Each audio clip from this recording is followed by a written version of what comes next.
हरे कृष्ण. भगवद्गीता संक्षिप्त रूपामध्ये आपण पाहिली. ही भगवद्गीता जे गूढ रहस्य आहे, गेली 5000 वर्षे बरेच विद्वान जगातले याचा अभ्यास करायचा प्रयत्न करत आहेत आणि आपल्या जीवनाची सारी उत्तरे याच्यामध्ये आहेत. ही भगवद्गीता आपल्याला अगदी साध्या सोप्या सरळ शब्दांमध्ये कृष्ण कृपामूर्ती ए.सी. भक्ती वेदांत स्वामी प्रभुपाद यांनी समजावून सांगितलेले आहे. आपल्या भगवद्गीता जशी आहे तशी त्या भाषामध्ये. तर या मराठी भगवद्गीतेचं आपण वाचन आणि श्रवण रोज करणार आहोत.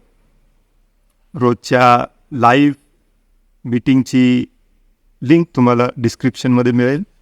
तसेच इथे यूट्यूबवरती आणि फेसबुकवरती देखील लाईव्ह ऐकायला मिळेल आणि रेकॉर्डिंग देखील या चॅनलवरती मिळते. तर जॉईन व्हा हे गूढ रहस्य जाणण्यासाठी अगदी सोप्या भाषेमध्ये. हरे कृष्ण. जय श्री प्रभुपाद की जय.